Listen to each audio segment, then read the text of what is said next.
ومن أحسن قولا ممن دعا إلى الله وعمل صالحا وقال إنني من المسلمين. সাদ মোহাম্মদ, প্রশ্ন করুন। আসসালামু আলাইকুম ওয়া রাহমাতুল্লাহি ওয়া বারাকাতুহু। ওয়ালাইকুম আসসালাম ওয়া রাহমাতুল্লাহি ওয়া বারাকাতুহু। আমি খুলনা থেকে বলছি। জি বলেন।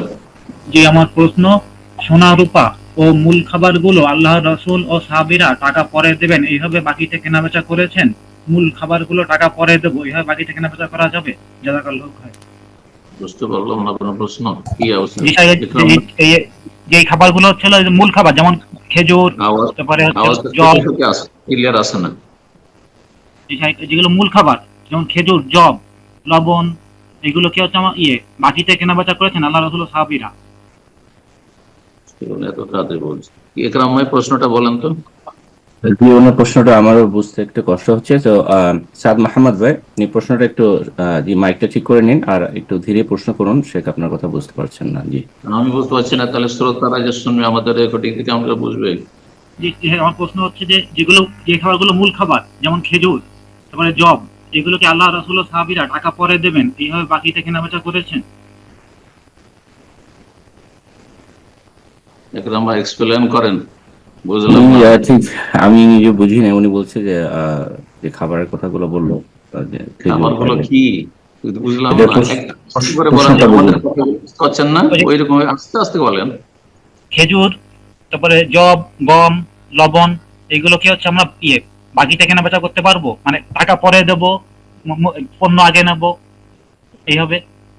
পণ্য আগে নেবেন মানে ব্যবসা করছেন না, এখানে কেনার জন্য মূল খাবারগুলো কিনতেছি, মূল খাবারগুলো গম, খেজুর, লবণ, পণ্য আগে নিচ্ছি কিন্তু এগুলোর টাকাটা পরে দেবো। হাদিসে এগুলো বলা হয়েছে সুদী পণ্য বলা হয়েছে, যেমন সোনা বাকিতে কিনলে সুদী পণ্য, রূপা বাকিতে কিনলে সুদী পণ্য, এগুলো প্রমাণ করতে হবে। এত কথা বলার দরকার নেই, তো আপনি কথাটা ক্লিয়ার করলে হয়। আমি যেটা বুঝছি আপনার প্রশ্ন যদি ঠিক থাকে তো হ্যাঁ, যে আমি জব আর খেজুর অমুক তমুক লবণ এগুলো কিনবো, আর আমি টাকাটা যে কিনলাম এসব পণ্য বা খাদ্যদ্রব্য, তো এগুলোর মূল্যটা পরে দেবো, এটা জায়েজ কিনা নাকি? জি হ্যাঁ, প্রশ্ন এটাই। নবী সাল্লাল্লাহু আলাইহি ওয়াসাল্লাম বলেছেন যে যদি একই রকমের জিনিস হয়, ধান ধানের বদলে, গম গমের বদলে, লবণ লবণের বদলে, স্বর্ণ স্বর্ণের বদলে, ওয়াল ফিদ্দাতু বিল ফিদ্দা, আর তামার বিত তামার, ওয়াজ জাবিব বিল জাবিব, কিশমিশ কিশমিশের বদলে, তাহলে কোয়ালিটি এটা ভালো আর এটা ডাউন, এতে ওজনে কম বেশি করতে পারবেন না। ওজন সওয়ান বেসওয়াইন ইয়াদান বিয়াদিন, নগদ হইতে হবে এবং ওজন ওজন সমান সমান হইতে হবে। অর্থাৎ মোটা চাল 2 কিলো আর সে চিনি গুঁড়া অথবা সেন্টেড চাউল 1 কিলো এরকম করে বিক্রি করা যায় নয়। আজওয়া খেজুর 1 কিলো আর অন্যান্য খেজুর 2-3 কিলো এইভাবে বিক্রি করা যায় নয়। রেওয়াল ফজল এটাকে বলে, সুদ হয়ে যাবে। কিন্তু ইয়াদান বিয়াদিন, নগদ বিক্রি করতে হবে। আর আপনার যেটা বলা হচ্ছে যে ফাইজা ইখতালাফাত হাযিহিল আসনাফ, কিন্তু যদি ভিন্ন ভিন্ন হয়ে যায়, গম বিক্রি করছেন, গম দিয়ে জব বিক্রি করছেন, জব দিয়ে গম দিয়ে খেজুর বিক্রি করছেন, তাহলে ফাবিউ কাইফা শিতুম, তাহলে কম বেশি হলে অসুবিধা নেই, 1 কিলোতে 2 কিলো, 2 কিলোতে 3 কিলো, অসুবিধা নাই। হ্যাঁ, কিন্তু এজা কানা ইয়াদান বিয়াদিন, হ্যাঁ, নগদ নগদ হইতে হবে। নগদ হইতে হবে ব্যবসার ক্ষেত্রে। এটা হচ্ছে নবী সাল্লাল্লাহু আলাইহি ওয়াসাল্লামের হাদিস। তো নগদ না হয় রেবান নাসিয়া, এটাকে বলা হয়েছে রেবান নাসিয়া। এই জিনিসটা রেবান নাসিয়া, ধারে যে সুদ হয়, এটা আমাদের সমাজের মানুষরা বুঝেই না, ধার বাকিতে যে সুদ হয়। তো নগদ নগদ বিক্রি করতে হবে। জি, এখন আমাদের দেশে তো এই ধার করা যাতে বিক্রি হচ্ছে, ধার করা যাতে তো বিক্রি হচ্ছে। ধরেন কারো কাছে আপনি ধান নিলেন, গম নিলেন, আর আপনি টাকা পরে দেব, তো এটা রিবার নাসিয়া, নবী সাল্লাল্লাহু আলাইহি ওয়াসাল্লামের এই হাদিস। আল্লাহু তাআলা আ'লাম। জাযাকাল্লাহু খাইর। এ পর্যায়ে প্রশ্ন করবেন টুটুল আহমেদ, আপনি প্রশ্ন করুন। আসসালামু আলাইকুম সাহেব, আমি সালাম বগুড়া থেকে রহমতুল্লাহ। বলছি। জি। সাহেব, আমাদের মসজিদের জায়গা যিনি দান করে গিয়েছেন, ওনাদের হুম, কবরস্থান ছিল সামনের দিকে, মসজিদের পূর্ব দিকে। তো হুম। যখন তিনি বলছেন যে মসজিদ যখন ছোট ছিল, তখন বলছেন যে সামনের দিকে তোমরা যাও না, ওখানে কবরস্থান থাকতে পারে। তো তারপর তিনি মারা যান। তারপর যখন মসজিদ বড় করা হয়, তখন ওই তার ছেলেকে বলা হলো যে তোমরা সামনের দিকে যাও, জায়গাটা নাও, আমাদের পিছনে জায়গা দাও। তো নেয়নি, না নেওয়ার পরে আমরা মানে মসজিদ কমিটিরা তখন ওই সামনের দিকেই মসজিদ তৈরি করে। করার ফলে সামনে পিলারের দিকে একটা হার বার হয়, সেটা তারা স্থানান্তর করে। কিন্তু অনেকেই বলে যে প্রথম 2-3 কাতারের ভিতরে এখনো কবর থাকার সম্ভাবনা রয়েছে। কিন্তু কোথায় আছে বলতে পারবো না। এরকম ঝামেলা হওয়ার কারণে তারা আত্মাহুতি কেন করে? তারা কবরের ভিতর হয়ে গেলে এবং কবর পুরাতন হয়ে গেলে, কবরের চিহ্ন বোঝা না গেলে সেখানে মসজিদ তৈরি করা যাবে। তো এই কথার উপর ভিত্তি করে তারা মসজিদ চিহ্ন বোঝা না তৈরি করে গেলে ফেলে দেয়। জানা তো কিন্তু আছে। মাঝে মাঝে এটা নিয়ে দ্বিধাদ্বন্দ্ব হয়। চিহ্ন বোঝা না গেলে তো জানা তো আছে। না মানে তারা মারা গেছে, কিন্তু সেটা কেউ সাক্ষ্য দিচ্ছে না যে এখানে কবর আছে, এটা কেউ বলতেও পারছে না। না, বলেছেন, বুঝেননি? মানে বললেন এটা তো, কেউ ওখানে কবর আছে এটা লোকেরা বলছে বলতেও পারছে না, এখানে মানে কবর আছে। কবরস্থান আমরা কোথায় আছে সেটা বলতে কথা পারছে না। কয় রকম, একবার বললেন যে লোকেরা বলছে যে হ্যাঁ, এখানে কবর আছে 2-3, কবর বলছেন না? কোথায় আছে সেটা কেউ বলতে এখন পারছে না। সাক্ষী দিয়ে 2 জন মরে গেছে 10 বছর 20 বছর আগে, আর তারপরে তখন এখন বলছেন না আমরা তো জানি না, তো চলবে? শুনেছেন আপনার বাপ দাদা থেকে? যাই হোক, যদি জানা থাকে যে ওখানে কবর আছে, কবর উপর মসজিদ জায়েজ নয়, তাহলে নামাজ হবে না ওখানে। কবর আগের, পরে মসজিদ। তবে কবরে হয়তো হাড়হাড্ডি পাওয়া গেছিল, জানা ছিল না, কোনো চিহ্ন ছিল না, খবর হাড়হাড্ডি পাওয়া গেছে, সেটাকে সসম্মানে নিয়ে গিয়ে কবরস্থানে দাফন করে দেওয়া হয়েছে, আর সেখানে আর কোনো কবর নাই, তাহলে জায়েজ আছে। বাকি আপনারা বুঝবেন আপনাদের বাস্তব অবস্থা। আল্লাহ তাআলা আ'লাম। জাযাকাল্লাহ খাইর। প্রশ্ন করবেন মোহাম্মদ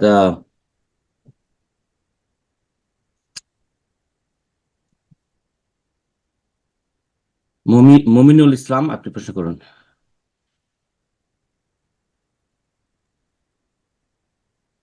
আসসালামু আলাইকুম ওয়া রাহমাতুল্লাহি ওয়া বারাকাতুহু।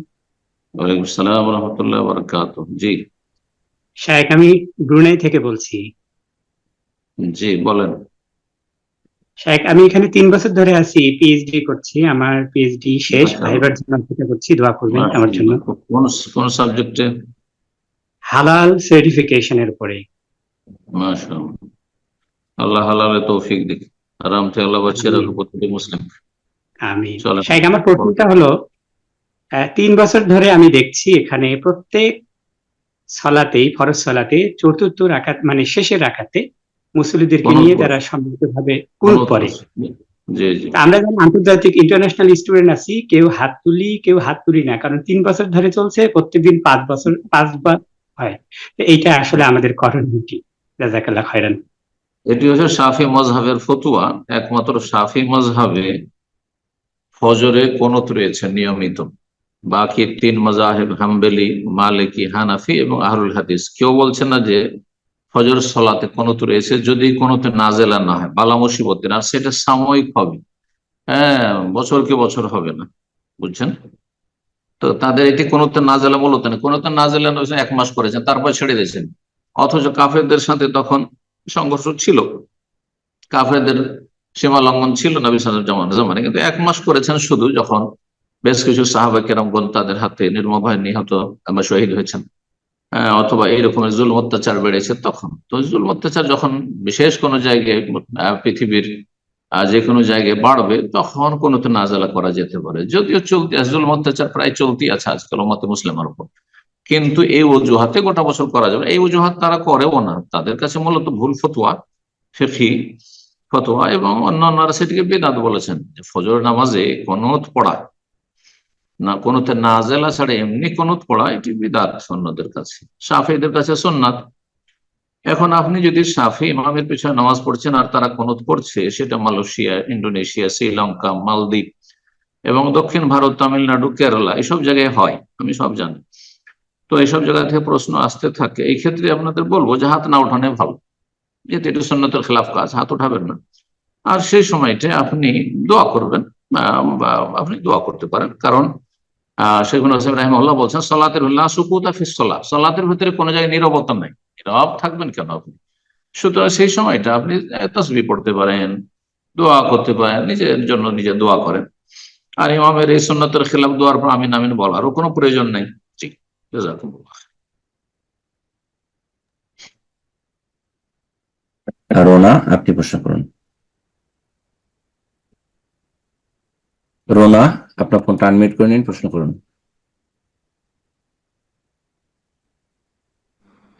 আসসালামু আলাইকুম ওয়া রাহমাতুল্লাহি ওয়া বারাকাতুহু। ওয়ালাইকুম আসসালাম ওয়া রাহমাতুল্লাহি ওয়া বারাকাতুহু।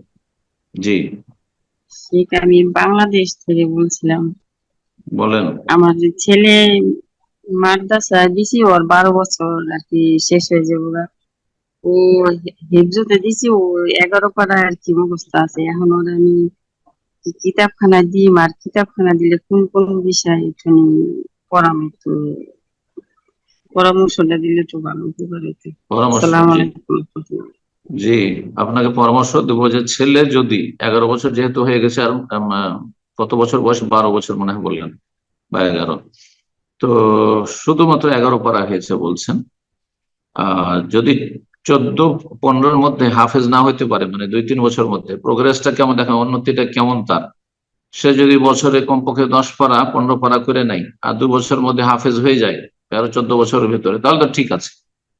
কিন্তু দীর্ঘ সময় 5 বছর 7 বছর হেফজ লাগিয়ে দিচ্ছে, আর 17-18 বছর বয়স হয়ে যাবে হেফজ কমপ্লিট করলে, তাহলে হাফেজ বানাবেন না এভাবে।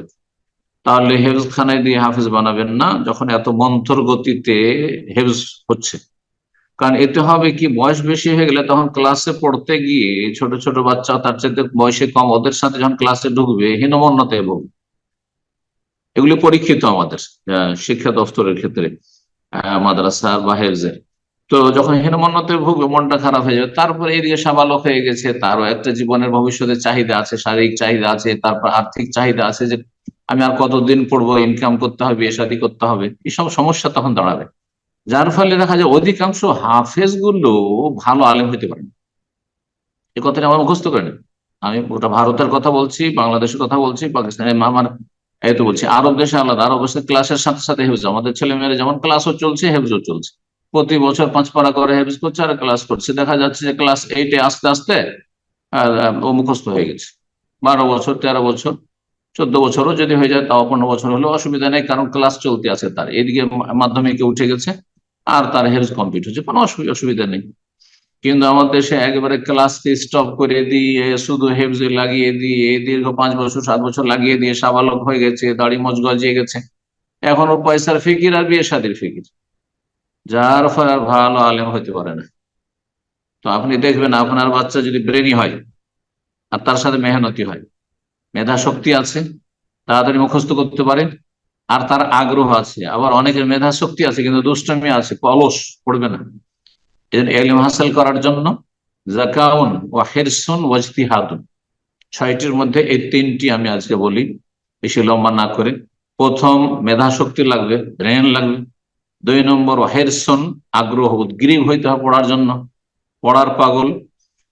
আর ওয়াজতিহাদুন, এবং মেহনতি হইতে হবে। অনেকের কি আছে, আশা আকাঙ্ক্ষা খুব বড়, আগ্রহ আছে বড় আলেম হব, কিন্তু সেই অনুযায়ী মেহনত নেই, কাজ হবে। এই 3টি পদক্ষেপ নিতে হবে। যদি দেখা যায় যে ছেলেটি মাশাআল্লাহ ব্রেন যেমন আছে, আগ্রহ আছে, আর তারপরে সে অনুযায়ী মেহনত পরিশ্রম করছে, তাহলে এগিয়ে যাবে ইনশাআল্লাহ। আর যদি এগুলোতে গাফিলতি থাকে, তাহলে টাকা পয়সা দিয়ে ছেলে মেয়ে মানুষ করা যায় না। জি, আর দীর্ঘ সময় লাগিয়েও ছেলে মেয়ে মানুষ করা যায় না। আল্লাহ তৌফিক দান করুন, আল্লাহ সহজ করুন। এখন আপনি বেশি সময় না লাগিয়ে ক্লাসে ভর্তি করে দিবেন, আর তার সাথে যদি হাফেজ হয়ে যায় তো হয়ে গেল আলহামদুলিল্লাহ। যেমন আমি ব্যক্তিগত নিজের কথা বলছি, আমি হেফজ খানায় ভর্তি হয়ে হেফজ করিনি, কিন্তু প্রচলিত আজকালকার হাফেজদের চাইতে ভালোই আলহামদুলিল্লাহ মুখস্থ আছে, যতটা কোরআন কারীমের প্রয়োজন আলহামদুলিল্লাহ যে কোনো জায়গা থেকে মুখস্থ আছে। কেউ যদি একটা কালিমা কোথাও কোরআন কারীমে ভুল পড়ে, তো আমি ধরে নিতে পারি যেখানে ভুল পড়ে যাচ্ছে। তো আসল উদ্দেশ্য হচ্ছে এটি, আসল উদ্দেশ্য হচ্ছে এটি। আল্লাহ আমাদের সকলকে তৌফিক দান করুন। বারাকাল্লাহ ফিক। আমিন। এরপরে যা প্রশ্ন করবেন, টনি, আপনি প্রশ্ন করুন। আসসালামু আলাইকুম রহমতুল্লাহি বারাকাতুহ। ওয়ালাইকুম সালাম আমি রহমতুল্লাহ বারাকাতুহু। তন্নি ইউকে থেকে বলছি। জি শায়েখ, বলেন। সালাতে আমি অনেক ছোট ছোট সূরা 5টা 7টা সূরা পড়ি একসাথে। তো প্রশ্ন হচ্ছে, মানে প্রত্যেক সূরার হরফ অনুযায়ী আমি নেকি পাবো কিনা? একই মানে এক রাকাতে একটা হরফে। একই রাকাতে কয়েকটা সূরা? হ্যাঁ, সূরা ফাতিহার পরে আমি 5টা 7টা সূরা একসাথে পড়ি। আহ, মানে আমি প্রত্যেকটা সূরার হরফ অনুযায়ী মানে 10টা করে নেকি, তো আমি কি পাবো? প্রত্যেক সূরায় 10 নাকি, না প্রত্যেক অক্ষরে না, 10 নাকি? প্রত্যেক হরফে 10টা করে নাকি জি পাবো? জি জি। ওটা তো পাবেন, কিন্তু মাসলা হচ্ছে যে একই রাকাতে একাধিক সূরা পড়া নবী সাল্লাল্লাহু আলাইহি ওয়াসাল্লাম সাহাবাদের সুন্নত নয়। মানে কেউ বলতে পারবে না যে সুন্নত এক রাকাতে, একমাত্র সূরা ফাতিহার পরে একটি সূরা পড়লেন বা কিছু আয়াত পড়লেন, তারপরে সূরা ইখলাস পড়েন, তো এক সাহাবীর সুন্নত, এবং নবী সাল্লাল্লাহু আলাইহি ওয়াসাল্লাম সেটাকে স্বীকৃতি দিয়েছেন, অনুমোদন দিয়েছেন। তাকে জিজ্ঞাসা করে, কেন তুমি প্রতি রাকাতে কুল আল্লাহ পড়ছো? বলছে, আমি এতে আল্লাহর কি রয়েছে, সিফাত রয়েছে, আল্লাহর নাম রয়েছে, আর আমি পছন্দ করি, তো আল্লাহ তোমাকে ভালোবাসবেন। প্রশংসা করলেন নবী সাল্লাল্লাহু আলাইহি ওয়াসাল্লাম।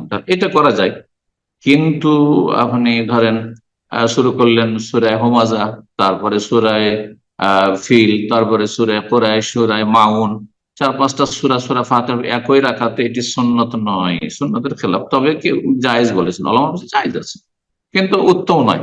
উত্তম নয়, উত্তম হচ্ছে আপনি আর একটু বড় সূরাগুলি পড়েন। ফরজ নামাজ হলে যথেষ্ট এই ধরনের সূরাগুলি একটি পড়া। আর যদি আপনার তারাবি পড়ার জন্য হয় বা তাহাজ্জুদ পড়ার জন্য হয়, তাহলে আপনি কোরআন দেখে পড়েন। কোরআন দেখে আপনি বেশি করে পড়েন, এক এক পেজ 2 পেজ করে আপনি পড়তে থাকেন, বা বড় সূরাগুলি পড়েন, 28-29 সূরাগুলি পড়েন, এভাবে পড়েন। জি, এক রাকাতে একাধিক সূরা পড়া আসলে সূরা ফাতিহার পরে এটি সুন্নত নয়, তবে জায়েজ। আপনি যদি করেছেন জায়েজ, ইনশাআল্লাহ নেকি পাবেন, কিন্তু কন্টিনিউ করিয়েন না এর উপর। মাঝে মধ্যে কখনো হয়তো হইলো, ঠিক আছে। বারাকাল্লাহ। আমিন। প্রশ্ন করবেন এসকে আসগর, আপনি প্রশ্ন করুন।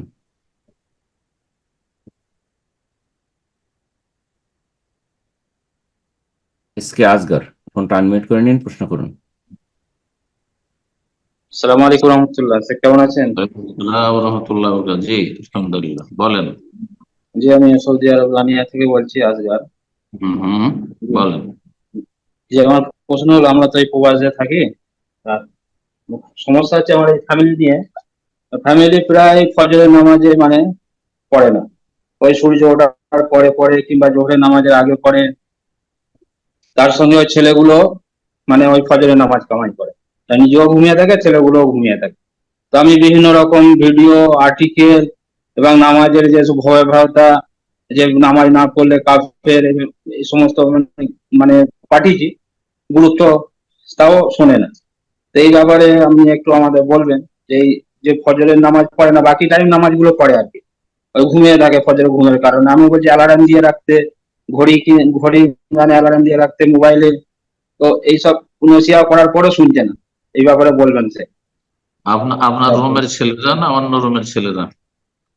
না, আমার ফ্যামিলি, বাড়িতে ফ্যামিলি, ওয়াইফ। আপনার ফ্যামিলি মানে ফ্যামিলি বলতে আপনার মা বোন, আপনার স্ত্রী? স্ত্রী, স্ত্রী, স্ত্রী, স্ত্রী স্ত্রী এবং স্ত্রী ঘুমিয়ে থাকে, আর ছেলে মেয়ে বেশি বয়স না, মেয়েটার বয়সে 8 বছর, ছেলেটার বয়সে 14-15 বছর, ছেলেগুলো ঘুমিয়ে থাকে। মাসের মধ্যে 2-3-4 দিন পরে, বাকি টাইমে পড়ি না। কোনো সময় চাকরিতে বলে বাড়িতে বাবা নেই, মা যদি না জাগে, তাহলে কি আর ছেলেরা 14-15 হলো কি জাগবে? ওর ইমান কতটা মজবুত হয়েছে! মায়ের ইমান যদি এত নড়বড়ে দুর্বল হয়, খোঁড়া, হ্যাঁ, প্রচুর পাতার পানির মতো, তাহলে তার তার কাছ থেকে আর কি আশা করা যায়? যে তার পেট থেকে আর কি বেরোবে? হ্যাঁ, ভালো বেরোবে, আল্লাহ হেদায়েত করুক। জি, এই জন্য ছেলে মেয়ে নেক হওয়ার জন্য, ঠিক যেমন ফসল ভালো হওয়ার জন্য বীজও ভালো হইতে হবে, আর শস্য ক্ষেত্র ভালো হইতে হবে, জমিও ভালো হইতে হবে। নিসাউকুম হারসুল লাকুম, তোমাদের স্ত্রীরা তোমাদের ক্ষেত স্বরূপ, তোমাদের ভূমি স্বরূপ। সুতরাং ক্ষেতে যেমন উর্বর শক্তি থাকতে হবে, তেমনি বীজও ভালো হইতে হবে। কারণ হয়তো মাশাআল্লাহ ক্ষেত খামার তো খুব ভালো, উর্বর শক্তি ভালো মাশাআল্লাহ, কিন্তু বীজ খারাপ, হ্যাঁ, বাপ খারাপ, সুতরাং ছেলে মেয়ে খারাপ হয়ে যাবে। জি। একজনের দোষে ছেলে মেয়ে খারাপ হয়ে যাবে, কারণ ওর ওর নেচার গুলো তো যাবে, বাপের অথবা মায়ের নেচার গুলো তো ছেলে মেয়েদের মধ্যে যাবে, রক্তের তো একটা সম্পর্ক আছে। আল্লাহ হেদায়েত দান করুন। দেখেন, মা অথবা বোনদের ক্ষেত্রে শুধু মৌখিক নাসিহা যথেষ্ট, এবং দ্বীনি বক্তব্য আর তাদেরকে দাওয়াত দেওয়া এতটাই যথেষ্ট। কথার দ্বারা বল প্রয়োগ করা তাদের উপর চলবে না। একমাত্র আপনার অধীনে যদি আপনার বোনেরা থাকে, আপনার বাবা নেই আর আপনি বাড়ির অভিভাবক, তখন আপনার বল প্রয়োগ করার কিছুটা অধিকার আছে, যদি স্ত্রীর মতো নয়। কিন্তু আপনার স্ত্রীর ক্ষেত্রে ভিন্ন বিষয়। আপনার স্ত্রীর আপনি হাকিম, আর রিজাল কাওয়ামুন আলা নিসা, পুরুষদেরকে স্ত্রীদের উপর নারীদের উপর আল্লাহ নেতৃত্ব দান করেছেন, আপনি নেতা আমির, আর সে মামুরা। সুতরাং তার উপর আপনার আদেশ চলবে, তার আদেশ আপনার উপর চলবে না। সে আপনার কন্ট্রোলে থাকবে যখন আল্লাহর সন্তুষ্টির কথা, বৈধ কথা বলছেন, আপনি ওয়াজিব কথা বলছেন, আর জামাত সহকারে ওয়াক্তে সালাত আদায় করা, ফজর পড়া ফরজ। আর যারা ফজর পড়ে না, সূর্য উঠিয়ে দেয়, তাদের মধ্যে মুনাফিকি রয়েছে। নবী সাল্লাল্লাহু আলাইহি ওয়াসাল্লাম বলেছেন, আসকালুস সালাতি আলাল মুনাফিকিনা সালাতুল ইশা ওয়া সালাতুল ফজর, সবচেয়ে ভারী সালাত হচ্ছে, ভারী নামাজ হচ্ছে মুনাফিকদের উপর। কারা তারা? মুনাফিক, মুনাফিকদের উপর সালাতুল ইশার সালাত এবং ফজর সালাত। ইশার সালাত অন্ধকারের যুগ ছিল, যখন যখন বিদ্যুৎ ছিল না, তখন মানুষ তাড়াতাড়ি ঘুমিয়ে যেত। তো সেটি মুনাফিকের জন্য ভারী। আর ফজরের সালাত, এই দুটো সালাত মুনাফিকদের জন্য 1400 বছর আগে ভারী ছিল। বর্তমান যুগের মুনাফিকদের জন্য ফজরের নামাজ খুব ভারী, এশাটা অত ভারী নাই, আসরটাও খানিকটা ভারী অনেকের জন্য। আর আসরে একবারে ঢিলে করে দেয় হয়তো, এটা মুনাফিক চরিত্র, অক্ত পার করে দিচ্ছেন। আর ফজর, আর একটি কথা আমি বললি যে গ্রাম অঞ্চলে যেহেতু মানুষরা তাড়াতাড়ি শুয়ে যায়, যদি আজকাল আর হয় না, একসময় ছিল 30-40 বছর আগে আমাদের যুগে, তো গ্রাম অঞ্চলের মানুষের জন্য এশার সালাত ভারী ছিল, ফজর আগে তাদের ঘুম ভেঙে যেত। তো গ্রাম অঞ্চলে মোনাফেক চিনতে হলে এশাতে খুঁজতে হতো, মসজিদে না থাকলে জানবে যাদের মধ্যে নেফাক রয়েছে। আর শহরে অধিকাংশ লোক বেশি রাত জাগে, যার ফলে শহরের মুসলিমদের মধ্যে যারা মুনাফিক রয়েছে, যাদের মধ্যে নেফাক রয়েছে, কপটতা, তার আলামত লক্ষণ হচ্ছে যে ফজরে তারা গায়েব, ফজরে মসজিদে নেই, যার রক্ত পড়ছেন ফজর পড়ছেন। আপনার স্ত্রী যদি হয়, তাহলে সেই ক্ষেত্রে সহিহ মুসলিম হাদিসের প্রয়োগ করতে হবে। হ্যাঁ, তার উপর আমল করতে হয়। মান রাআ মিনকুম মুনকারান ফালিয়ুগাইয়িরহু বিয়াদিহি, তোমাদের মধ্যে কেউ যদি অন্যায় কাজ দেখে, আর ফজরকে বিলম্ব করতে করতে সূর্য উঠিয়ে দাও, অন্যায় কাজ, অন্যায় কাজ। যদিও মহিলারা হোক, মহিলাদের জন্য জামাত নেই, কিন্তু ওয়াক্ত অবশ্যই ফরজ। হ্যাঁ, জামাতের চাইতে গুরুত্বপূর্ণ হচ্ছে ওয়াক্ত। ওয়াক্ত পার হয়ে যাবে, ঢিলা হয়ে যাবে, আর আপনি বলে জামাত ধরার জন্য আমি লেট করবো না, মোটেই যায় না। তো যদি কেউ অন্যায় কাজ দেখে আর তার অধীনস্থ হয় কেউ, তাহলে সেটা বল প্রয়োগ করে বাধা দেয়, বল প্রয়োগ। সুতরাং সেখানে আপনার বল প্রয়োগ করতে হবে, চাপ সৃষ্টি করতে হবে স্ত্রীর ওপর, যে তোমাকে ফজর সূর্য ওঠার আধা ঘন্টা 40 মিনিট আগে পড়ে দিতে হবে কমপক্ষে। আর যদি বলে আমি পারবো না, তাহলে তোমার আমার সাথে থাকার অধিকার নেই, সোজা ওয়ার্নিং দিতে হবে, আমার সাথে থাকার অধিকার নেই। তুমি তোমার মতো লাকুম দীনুকুম ওয়ালিয়া দিন, তোমার স্বাধীনতা আছে, তোমার মতো লোক বেছে নেবে, আর আমার স্বাধীনতা আমার মতো, আমি আমার সঙ্গী বেছে নেব। সোজা কথা বলছি, এটি কোরআন হাদিসের কথা বলছি। হ্যাঁ, দিনের ক্ষেত্রে কোনো জবরদস্তি নাই, কিন্তু অমুসলিমদের ক্ষেত্রে জবরদস্তি নাই। কিন্তু যে মুসলিম, ইসলামের পণ্ডিত আছে আর আপনার অধীনে আছে, আপনার বল প্রয়োগ করার অধিকার আছে। যদি সেটা না পারেন, মায়ের ক্ষেত্রে পারবেন না, আপনার অধিকার নেই যে মায়ের উপর বল প্রয়োগ করবেন, যে তোমাকে বাড়িতে বের করে দেবো, খেতে দেবো না, এটা জায়েজ নয়। হ্যাঁ, বোনকে বলবেন যে না, তোকে বাড়ি থেকে বের করে দেবো না, তার বাবার জমি জায়গা হয়তো বাড়ি ভিটে মাটি, বের করার অধিকার নেই আপনার। সুতরাং লিসানিহি, জবান দ্বারা বুঝাইতে হবে, আপনার জবান দিয়ে হোক বা আলেমের জবান দিয়ে, আলেমের লেখনী দিয়ে হোক। কোন আলেমের বক্তব্য, ফজরের গুরুত্ব, সালাতের গুরুত্ব, ওয়াক্তের গুরুত্ব ইত্যাদি। আর নামাজ, যারা নামাজকে নষ্ট করে তাদের জন্য জাহান্নাম রয়েছে, আদাউস সালাহ, যারা নামাজকে নষ্ট করে, অত্যবশ্যই তারা কুপ্রবৃত্তির অনুসারী, সুতরাং ফাসাউফা ইয়ালকাউনা গাইয়া, গাই নামক জাহান্নামে যাবে তারা। তো এসব কথা তাদেরকে শোনাইতে হবে। আর যদি সেটাও না পারেন, আপনার নেতা, হ্যাঁ, আপনার এমপি, মিনিস্টার, হ্যাঁ, আপনার মনিব, মালিক, আপনার কফিল, নামাজ পড়েন ফজর, আপনি শুনাইতে পারবেন, আপনার চাকরি খেয়ে ফেলবেন, তাহলে ফাবিক কালবি, অন্তর থেকে ঘৃণা করবেন। অন্তর থেকে সেই লোককে ঘৃণা করো। আল্লাহ হেদায়েত দান করুন। জি, জাযাকুমুল্লাহ খাইর। আমিন। এ পর্যায়ে প্রশ্ন করবেন সুরাজ এস কে, সুরাজ শেখ, আপনি প্রশ্ন করুন। আসসালামু আলাইকুম ওয়া রাহমাতুল্লাহি ওয়া বারাকাতুহু। ভাই ওয়ালাইকুম আসসালাম ওয়া রাহমাতুল্লাহি ওয়া বারাকাতুহু। জি, ভাই আমি উড়িষ্যা থেকে বলছি। উড়িষ্যা? জি উড়িষ্যায় বাঙালি আছে? জি না স্যার, উড়িয়া। হ্যাঁ, উড়িয়া, কিন্তু আপনার ভাষা তো বাংলা ভাষা। ওখানে কাজ করেন? আমি এখানে কাজ করতে এসেছি রাজমিস্ত্রির। আচ্ছা আচ্ছা, বুঝছি। তো আমার এখানে এসে অসহায় করছে যে কি এখানে মসজিদ আছে কিন্তু অনেক দূরে। তো এখানে সহি আকিদারও মসজিদ নাই, তো এবং দেওবন্দীদেরও মসজিদ নাই। একটা আছে তো ওগুলা কাদেরিয়াদের মসজিদ আছে। তো আমরা তো জানছি যে কি কাদেরিয়াদের আকিদা তো খারাপ, তাদের ভ্রান্ত আকিদা। ইমামের আকিদা জানি না, কিন্তু আম ভাবে জানি যে কাদেরিয়াদের আকিদা খারাপ। তো এখন ওই মসজিদে আমি জুমা সালাত পড়তে যাব? যদি কোনো মসজিদ না থাকে আর আপনার তদন্তের দায়িত্ব দেওয়া হয়নি যে আপনি তদন্ত করুন যে ইমাম কোন আকিদার লোক, এই সেই, যতক্ষণ আপনি শিরকি কথা সে ইমামের মুখ থেকে না শুনছেন কোনো বক্তব্যে অথবা কোনো আলোচনায়, ততক্ষণ পর্যন্ত আসল হচ্ছে যে সালামাতুল মুতাকাদ, সে সহি সালামত, আর সে আমাদের মুসলিম ভাই। সুতরাং আপনি জুমা অবশ্যই পড়বেন, জুমা এভাবে ছেড়ে দেবেন না। কোন ডিস্ট্রিক্টে আছেন? উড়িষ্যার? মানে লাইনে নেই। লাইনটা ড্রপ করে দিয়েছি। কোনো অসুবিধা নেই, আছে আছে। আমাদের বালেশ্বর যদি হয় সেখানে আমি আহলুল হাদিসরা আছে, আমাদের আহলে হাদিস ওলামারা আছে, মাদানিও আছে, আমি জানি আছে, ভুবনেশ্বরও আছে, বিভিন্ন জায়গায় আছে, কিন্তু হয়তো এই এলাকায় নেই, আপনি আশেপাশে নেই, কিন্তু আছে। খোঁজ করবেন, ইনশাআল্লাহ পাবেন। কোরআন সুন্নাহর অনুসারী সব জায়গায় আছে, আলহামদুলিল্লাহ। জি, জাযাকাল্লাহ খায়ের। প্রশ্ন করবেন বিলকিস খাতুন, আপনি প্রশ্ন করুন।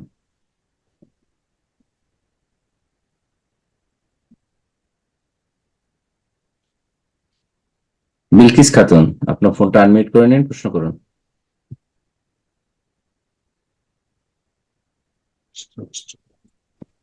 জি, আপনার ফোন আনমিউট হয়েছে। আসসালামু আলাইকুম ওয়া রাহমাতুল্লাহি ওয়া বারাকাতুহু। স্যার, আসসালামু আলাইকুম ওয়া রাহমাতুল্লাহি ওয়া বারাকাতুহু। জি, স্যার আমি ইন্ডিয়ার উত্তর দিনাজপুর ডিস্ট্রিক্ট থেকে বলছি।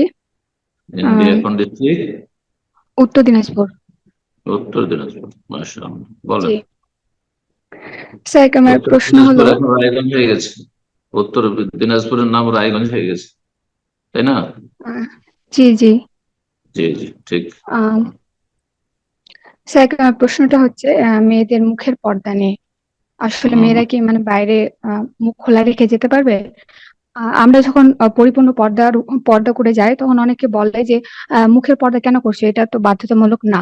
এবং এই ক্ষেত্রে তারা কুরআনের সূরা নূরের 31 নম্বর আয়াতের কথা বলে, যে সেখানে আছে তারা যেন যা সাধারণত প্রকাশ্যমান তা ব্যতীত তাদের সৌন্দর্য প্রদর্শন না করে। তো এই আয়াতের সঠিক ব্যাখ্যা মানে জানতে চাই।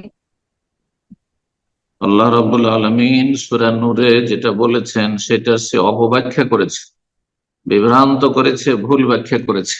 এই ব্যাখ্যা সঠিক নাই যে ইল্লা মা যাহারা মিনহা, যা কিছু নিজে থেকে প্রকাশ পেয়ে যায়, ওয়ালা ইউবদিনা যিনাতাহুন্না, তাদের সাজসজ্জা, আর সবচাইতে বেশি সাজসজ্জা মানে আকর্ষণ চেহারাতে আছে, সৃষ্টিগত অলংকার চেহারাতে আছে নারীদের। আর কৃত্রিম, হ্যাঁ, মানুষের তৈরি করা অলংকার হচ্ছে হাতের চুড়ি, গলার মালা অথবা অন্যান্য অলংকার, এগুলি। তো আল্লাহ বলছেন ওয়ালা ইউবদিনা যিনাতাহুন্না, নারীরা যেন তাদের জিনত প্রকাশ না করে, ইল্লা মা যাহারা মিনহা, তবে যেটা নিজে থেকে প্রকাশ পেয়ে যায়। শাব্দিক অর্থ ফিল লাজিম, আমি শাব্দিক অর্থ এই জন্য করলাম, যারা আরবি গ্রামার প্রাথমিক স্তরে বুঝেন আশা করি আমার কথাটা বুঝবেন। আর এর ব্যাখ্যা হচ্ছে যে মা যাহারা মিনহা, নিজে থেকে প্রকাশ পায়, সেটা চেহারা নয়। চেহারা কখনো নিজে থেকে প্রকাশ পায় না, বরং চেহারা খুলতে হয়। মহিলা যদি চেহারা না খুলে নিজে থেকে প্রকাশ পাবে না। তাহলে এই আয়াতের তাফসীর কি সঠিক তাফসীর, খাঁটি তাফসীর যার উপর আমল করবেন, সেটা হচ্ছে অনিচ্ছাকৃত যেটা খুলে যায়। রাস্তায় চলছেন, হঠাৎ করে চেহারা অপর থেকে একটা ঝড়ো হাওয়া বাতাস আসলো আর নেকাব উড়ে গেল, খুলে গেল, অথবা আপনার বোরখা একটু বাতাসে উঠে গেল, অথবা হোঁচট খেয়ে পড়ে গেলেন আর তারপর একটু কাপড় উঠে গেল, এটা হচ্ছে নিজে থেকে যেটা প্রকাশ পেয়ে যায়, নিজে থেকে যেটা প্রকাশ পেয়ে যায়। আর একটি নিজে থেকে প্রকাশ পেয়ে যায় যে ওপরের কাপড়, যতই কাপড় দিয়ে ঢাকেন না কেন ওপরের কাপড়টা সবাই দেখতে পাবে আর বুঝবে এটা মহিলাই যাচ্ছে। তো এই যে বোরখার কাপড়, সেটা কালো হইলেও উত্তম, কিন্তু অন্য রঙও যদি থাকে, বেশি আকর্ষণ না থাকে, তো উপরের কাপড়টা তো সবাই দেখতে পাবে। ঢিলা ঢালা যে কাপড়টা উপরে একজন মহিলা পরে আছে, সেটা হচ্ছে মা জাহারা মিনহা, যেটা নিজের থেকে প্রকাশ পেয়ে যায়। চেহারা মোটেই সেটা নয়, বরং চেহারাতে সবচেয়ে বেশি আকর্ষণ আছে। একজন মহিলার হাতের চুড়ি খোলা আছে আর চেহারা খোলা আছে, একজন যুবক বা একজন পরপুরুষ তার কোন দিকে তাকাবে? তার মুখের দিকে, চেহারার দিকে তাকাবে, না তার হাতে চুড়ি দেখবে? কখনো তার হাতে চুড়ি আগে দেখবেন, আগে দেখবে তার চেহারা যে দেখতে কেমন। বোঝা গেছে না? আকর্ষণ আসলে এখানে। চার চোখে ফেতনা আছে, চুড়িতে অত ফেতনা নেই। হ্যাঁ, যত ফেতনা চার চোখ একসাথে হইলে আছে। সুতরাং চেহারা খুলে চলাফেরা করা মোটেই জায়েজ নয়, নিষিদ্ধ, কোরআন দ্বারা প্রমাণিত এবং সাহাবিয়াতদের আমল দ্বারা প্রমাণিত। সূরা আহজাবে আল্লাহ বলছেন, ইউদনিনা আলাইহিন্না মিন জালাবিবিহিন্না, হে নবী তুমি তোমার বিবিদেরকে আর মুমিনদের বিবিদেরকে বলে দাও কি, ইউদনিনা আলাইহিন্না মিন জালাবিবিহিন্না, তারা যেন তাদের লম্বা চাদর মুখমণ্ডলের মাথা থেকে ঝুলিয়ে নেই, যাতে কি হবে, তাদেরকে কেউ কষ্ট দেবে, উত্ত্যক্ত করবে না। চেহারা ঢাকা মহিলাদেরকে সাধারণত কেউ উত্ত্যক্ত করার সাহস পাবে না। আর চেহারা যদি খোলা, বোরখা পরা আছে, একবারে সুন্দর বোরখা পরা আছে, মাথা ঢাকা আছে, সব ঢাকা আছে, চুল ঢাকা আছে, কিন্তু চেহারা খোলা আছে, তো যে কোনো পুরুষ তার সাথে কথা বলা সাহস করে নেবে, কথা বলা সাহস করবে। কিন্তু চেহারা ঢাকা থাকলে কখনো সাহস করে না, বাইরে রাস্তাঘাটে, বাসে, ট্রেনে কথা বলা সাহস করবে যতক্ষণ সেই মহিলা কথা না বলবে। তো এই বিষয়টি ভালো করে বোঝার চেষ্টা করতে হবে। আর এই আয়াতের তাফসীরে বলছেন যে যখন আয়াত নাযিল, ইউদনিনা আলাইহিন্না মিন জালাবিবিহিন্না, তারা যেন লম্বা চাদর ঝুলিয়ে নেয়, দিয়ে চেহারা ঢাকে, এর উপর আমল করেছেন সাহাবিয়াতগণ। বলছেন যে ইউবদিনা আইনান ওয়াহিদা, সাহাবিয়াতগণ তখন রাস্তায় চলতেন একটা চোখ খুলে, এমন ভাবে ঘুমটা টানতেন যেমন আমাদের দাদি নানিদের যুগে বড় লম্বা চাদর থাকতো, আর এমন করে ঘুমটা টানতো, অনেক হিন্দু মহিলারাও আগে দেখেছি করতো, আর কাঁথে চলতো, একটা চোখ খোলা থাকে, একটা চোখ খুলে তারা চলাফেরা করে। তখনকার কাপড় ছিল মোটা কাপড়, এত পাতলা ছিল না যে সামনে নেকাব লাগাবে দেখবে, এত ব্যবস্থাও ছিল না। সুতরাং একটি চোখ খুলে সাহাবিয়াতগণ চলতেন। যদি চেহারা খোলা জায়েজ হতো বা শরীয়তের বিধান হতো, তাহলে সাহাবিয়াতগণ কেন এভাবে চলবেন? বোঝা গেছে? সূরা আহজাবের আয়াত এবং সূরা নূরের আয়াতের কথা বললাম। সুতরাং কারো বিভ্রান্তিতে যাবেন না। যারা বলেছেন যে চেহারা ঢাকা ওয়াজিব নয়, মুস্তাহাব, তাদের ফতোয়া ভুল। কারণ মুস্তাহাব বলে আপনি হালকা করে দিবেন আর তারপরে নারীদেরকে ফিতনায় ফেলবেন, যুবকদেরকে ফিতনায় ফেলবেন, তো চলতেই থাকবে। চেহারা খোলা থাকলে আর কি বাকি থাকে? চেহারা যদি খোলা থাকে তো নারীদের আকর্ষণ ক্ষেত্রে আর কি বহাল থাকে? একটা মেয়েকে দেখতে গিয়ে যখন বিয়ে করার জন্য দেখতে যায়, আসল দেখে চেহারাটা, সেটা দেখলেই ব্যাস যথেষ্ট। এই নয় যে আমি তার শরীর অন্য অঙ্গ প্রত্যঙ্গ দেখবো, চুল যদি ছোট হয়, একটু অত লম্বা না হয়, চেহারা যদি সুন্দর হয়, তবু বিয়ে করবেন, এটা কেউ পারে না। যার ফলে যারা বিভ্রান্ত করেছে, আল্লাহ তাদেরকে হেদায়েত দান করবে। জি, এবং যারা ভুল ফতোয়া দিয়েছে তারা বেঁচে থাকলে আল্লাহ সংশোধনের তৌফিক দান করবে। সঠিক মত হচ্ছে, বলিষ্ঠ মত হচ্ছে, কোরআন সুন্নাহ দ্বারা প্রমাণিত হচ্ছে যে চেহারা ঢাকা মুসলিম রমণী সাবালিকার জন্য ওয়াজিব, ফরজ। হিজাব আল্লাহ ফরজ করেছেন, এর নাম হচ্ছে হিজাব। জি, বারাকাল্লাহ ফিক। এ পর্যায়ে প্রশ্ন করবেন আলামিন বিন আবু বকর, আপনি প্রশ্ন করুন।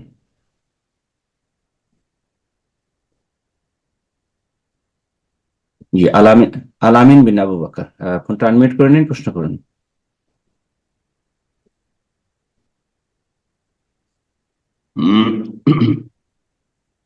আমরা এই পর্যায়ে আরেকজনকে সুযোগ করে দেবো। জি, আপনার ফোন আনমিউট হয়েছে, প্রশ্ন করুন। আসসালামু আলাইকুম শেখ। ওয়ালাইকুম আসসালাম ওয়া রাহমাতুল্লাহি ওয়া বারাকাতুহু। জি জি শেখ, আমি বাংলাদেশ দিনাজপুর জেলা থেকে বলছিলাম। মাশাআল্লাহ, বলেন। শেখ, আমি আমার পারিবারিক বিষয়ে একটা জানতে চাচ্ছি যে আমাদের উপরে অন্যরকম জুলুম অত্যাচার করা হচ্ছে, অশ্লীল অশালীন ভাষা দিয়ে আবার জমি জমা জায়গা দিয়ে এগুলো নিয়ে আমাদের উপর প্রচুর জুলুম করা হচ্ছে। মানে এক্ষেত্রে আমাদের করণীয় কি? ধর্মীয় জুলুম হচ্ছে না আর্থিক জুলুম হচ্ছে? মানে আমার পরিবারকে অশালীন ভাষা দিয়ে মানে আর কি বকাঝকা করা হচ্ছে। এক্ষেত্রে বুঝছি, আমার কিন্তু বাবা মা তাদের দ্বন্দ্ব, এক্ষেত্রে যারা জুলুম করেছে তাদের সাথে পয়সার দ্বন্দ্ব, জমি জায়গা দ্বন্দ্ব, না ধর্মীয় আকিদার দ্বন্দ্ব? জি জি তারা জি বেদাতি আপনার সুন্নতি, কি জি কিসের জি দ্বন্দ্ব? যারা জমি জমা নিয়ে। জমি জায়গা, তাহলে জমি জায়গার ক্ষেত্রে দুনিয়ার কিছুটা ছাড় দিয়ে দেন, যাতে খুশি হয়ে যায়, অসুবিধা কি? আর যদি ন্যায্য অধিকার আপনার নিতে চান, তাহলে আইনের আশ্রয় নেন, আদালতের আশ্রয় নেন। এটা হচ্ছে শরীয়তের বিধান। হয় ছেড়ে দেন যে তুচ্ছ সামান্য দুনিয়ার জমি নিয়ে সে জাহান্নামে চলে যাক, বেইমানি যদি করে। আর যদি 1 বিঘত জমি কারো যদি কেউ বেইমানি করে, অন্যায় ভাবে খায়, নবী সাল্লাল্লাহু আলাইহি ওয়াসাল্লাম বলেছেন, মান আখাযা শিবরাম মিনাল আরদি যুলমান, 1 বিঘত আধা জমি যদি কেউ অন্যায় ভাবে কারো ভক্ষণ করে, তো ওয়াকাহু ইয়াউমাল কিয়ামাতি সাবআ আরাদিন, তাহলে তার গলাতে 7 স্তরের জমিন, 7 তবাক জমিন তার গলাতে বেড়ি মালা করে পরিয়ে দেওয়া হবে। আর সেটা বহন করে সে হাসর মাঠে চলতে পারবে। সেটা নিয়ে জাহান্নামের ইন্ধন হবে, জাহান্নামে যেতে হয় মানুষের হক নষ্ট করার জন্য। আমাদের দেশের আল্লাহ এই শ্রেণীর মানুষদেরকে আল্লাহ হেদায়েত দান করে, তাদের অনিষ্ট থেকে আল্লাহ রক্ষা করে। দুনিয়ার এই তুচ্ছ দুনিয়ায় মরে গেলে সব শেষ, সব শেষ, পরের জন্য আপনার কিছুই থাকলো না। সুতরাং সেটা ছেড়ে দেন। যদি দেখা যায় খুব বাড়াবাড়ি হচ্ছে, মারামারির সম্ভাবনা রয়েছে, কলহ বিবাদ হয়ে ফিতনা ফাসাদ হয়ে যাবে সামান্য জমির জন্য, ছেড়ে দেন। বলছেন না, এটা নিয়ে তুমি জাহান্নামে যাও, আমি জান্নাতে যাব তোমার নেকি নিয়ে, যে ছেড়ে দেন। আর যদি বলে যে না, এতটা আমি ছাড়তে পারবো না, তাহলে আপনার জন্য আর একটি অপশন রয়েছে, সেটা ন্যায্য অধিকার আদায়ের জন্য বৈধ পন্থে আপনি আদালতের আশ্রয় নেন। জি, আল্লাহ হেফাজত করুন, আল্লাহ হেদায়েত দান করুন সকলকে। আমিন। এরপর যে প্রশ্ন করবেন সুলতানা নাসরিন, আপনি প্রশ্ন করুন। আসসালামু আলাইকুম ওয়া রাহমাতুল্লাহি ওয়া বারাকাতুহু। ওয়ালাইকুম আসসালাম ওয়া রাহমাতুল্লাহি ওয়া বারাকাতুহু। জি, জি, কেমন আছেন আপনি? আলহামদুলিল্লাহ, বলেন, ভালো আছেন? বারাকাল্লাহু ফিক। জি, আলহামদুলিল্লাহ। আমার প্রশ্নটা হলো, আমার ভাইয়ের একটা বাচ্চা হয়েছে এই বৃহস্পতিবারে। তো এখন ওর আকিকাটা কি 7 দিনের দিনে দিতে হবে? আর একটু আকিকার সম্পর্কে যদি বলেন যে আকিকার দিনের বেলা হয়েছে না রাত্রে হয়েছে? ও দিনের বিকালে।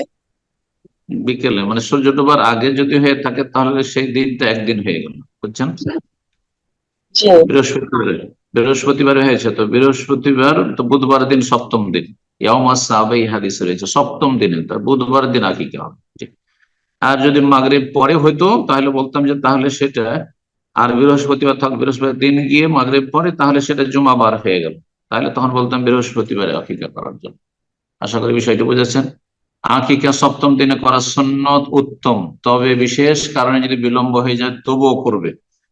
আর আকিকা ছেলেদের ক্ষেত্রে 2টো খাসি বা বকরা বকরি, দুম্বা দুম্বি, ভেড়া ভেড়ি করবে, এটি হচ্ছে বেশি উত্তম যদি অভাব না থাকে। আর যদি কারো অভাব থাকে একটি যথেষ্ট। মেয়েদের ক্ষেত্রে একটি করা হচ্ছে সুন্নাত।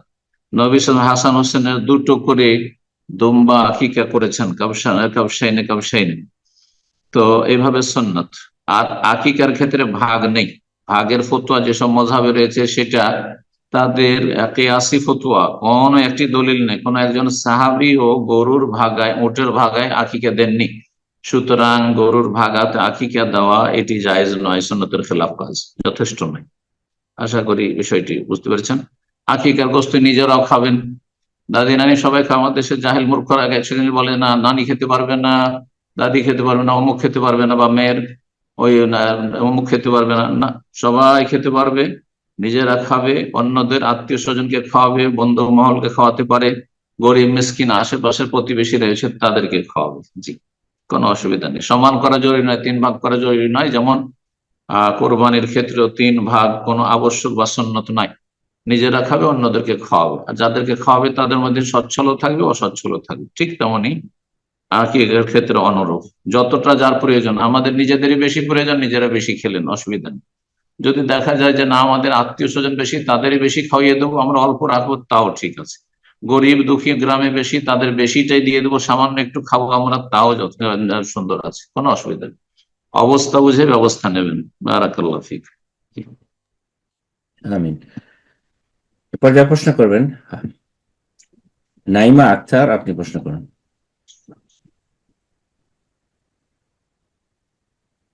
নাইমা আক্তার, আপনার ফোনটা আনমিউট করে নিন, প্রশ্ন করুন।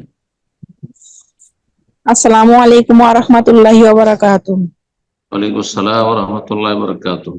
জি, বাংলাদেশের চট্টগ্রাম থেকে বলছি। বলেন। শাইখ, আমার প্রশ্ন হচ্ছে, আমি 3 বছর যাবত আর কি আমি খোলা তালাক আর কি তালাক দিয়েছি। আমার এই তালাক প্রাপ্ত আমি। তো আল্লাহ ভালো এখন করুন, বিকল্প দান জি করুন। বারাকাল্লাহ ফিক। আল্লাহ হেফাজতে রাখুন। কবর পূজারি ছিল এবং সালাত আদায় করতো না, এক ওয়াক্ত সালাত আদায় করতো না। তো এখন আমি আলহামদুলিল্লাহ। দেওয়ার পরে এখন আমার বাবা এখন অসুস্থ আর কি, স্ট্রোক করতে, প্যারালাইজড হয়ে গেছে। আর ভাইরা আমার কোনো ভরণ পোষণ নেই না, আমি বোনের বাসায় থাকি।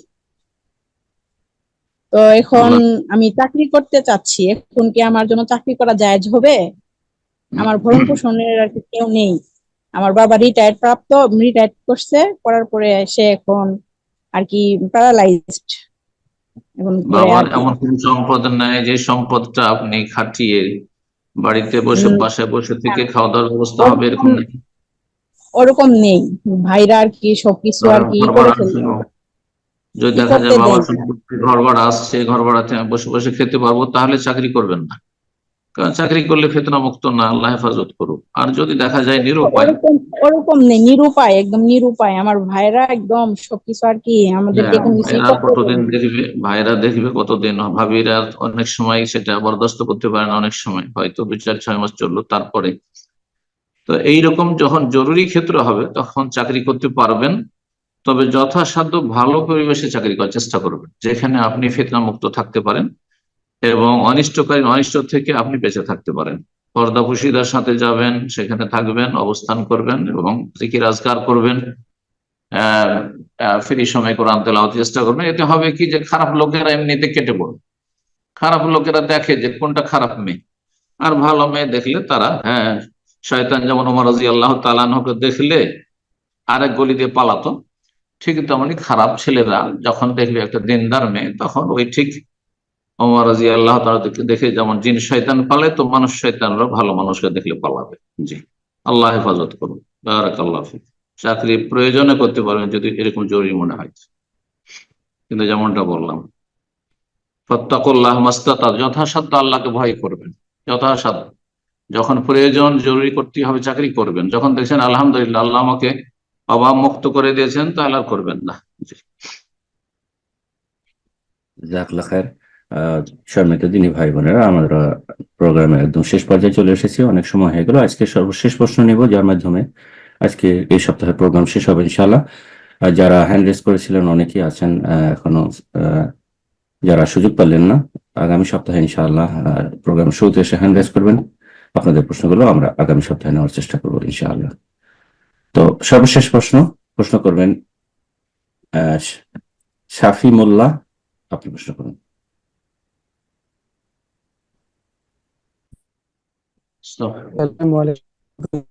ওয়ালাইকুম আসসালাম ওয়া রাহমাতুল্লাহি ওয়া বারাকাতুহু। জি, আমি পশ্চিমবাংলার দক্ষিণ চব্বিশ পরগনা থেকে বলছি। জি বলেন। আমার প্রশ্ন হলো, যেসব লোকেরা মানে দিনমোহর ছাড়া ইন্তেকাল করেছে, দিনমোহর কি দেননি? বুঝলাম না, জোরে বলেন একটু।